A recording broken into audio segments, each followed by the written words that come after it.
Hello guys, this is Deathdealer and welcome to another Space Engineers video. We're doing something a little bit different today. Instead of doing a ship review, we're going to be taking a look at some shipbuilding tips. So yeah, hopefully this goes well. So we are in my shipyard world, so you can see a few ships all around, some complete, some not. You can see a floor plan for one in front of me, which we'll be talking about today. Now, I've only recently started doing this method, and as you can see, it's gone pretty well. This is my biggest ship I've ever planned out, and I'm going to talk you through how you guys could possibly do it as well, because if you do this, you can knock up ships in no time. So as you may think, number one for this little list thing is we'll plan it out. Now, as you can see, this ship is pretty large. I had an idea of what I wanted it to do, what its function is meant to be, which you guys will want to take into account. So most of my ships are military based, as you can see around. There's like one or two civilian ships, but yeah, the rest of my ships are all military based. And since it's military based, you want it to be like heavily armed and quite big as well, depending on the certain circumstances that the ship will face in its service. Another thing you want to take into account is having certain redundancies in your ship systems, so having multiples of different things like say reactors or jump drives or maybe even cargo bays or stuff like that, because if you are in a battle situation and you lose say your reactor, yeah, you can imagine how that will go, because if you lose your reactor you're going to be dead in the water, whereas if you have a backup that won't be an issue. And that's basically the same for all your ship systems. Another thing to kind of go on to that point is all your conveyor networks. You want to have more than one way for your conveyors to connect up, so maybe 3 or 4 ways to do it. And you want to have them protected, so say certain connection points, certain hubs within your ship, you want to have them severely protected.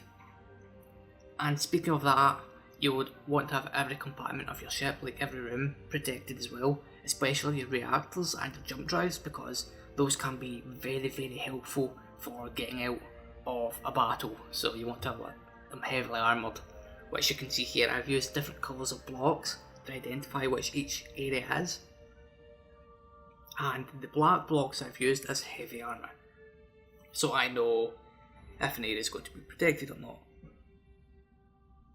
Now, as you can see, this ship isn't finished because I'm still going through I'm still thinking about it, which leads me on to my next point.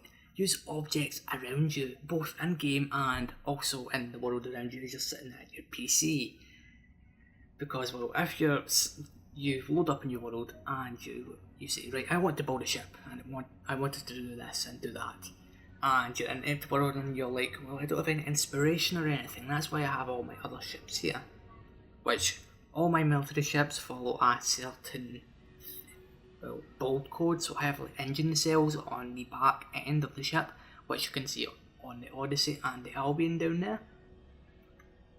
And as you can see here, I haven't actually built them onto this ship yet because it's simply that big and I haven't got to that point in its construction yet.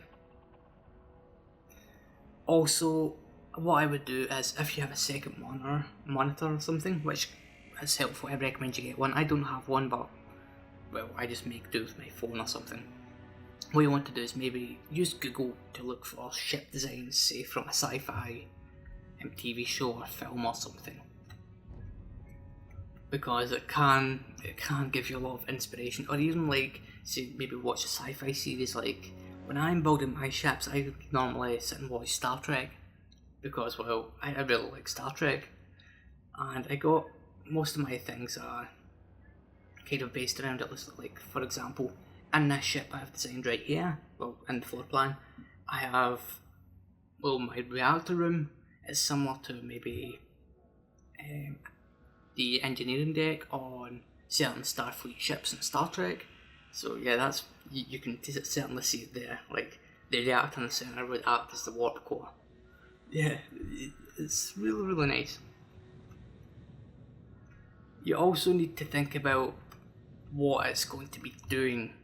Now, say, I know not all of you build military ships like I do, like say a civilian ship, say it's a cargo freighter for example. It could be a light cargo freighter, so not carrying that much cargo, heavy. You can have multiple different variants of your ships, so different classes and stuff.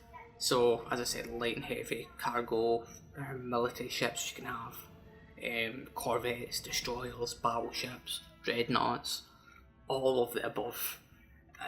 There's an infinite possibility with this, unlimited potential.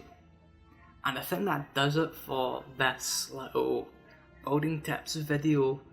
I hope it has been very useful for you, and well, as you can see by just looking at what I've done, it helps, it really does, because just look at it. I knocked up this ship and it took a few hours to come up with everything, but it would have taken me a lot longer to figure out what's going where if I was just building from the start. Like I'd normally just start with the outer hull and do everything from there, try and squeeze everything in. But if you plan it out like this, it makes the whole building process a whole lot easier. So if you like this video and you want to see more like it, please make sure to hit that like button and also hit the subscribe button as well. And if you're already subscribed, make sure you click the bell so that you're notified on all of my uploads. But anyways guys, that's it for me today, and I'll see you guys next time.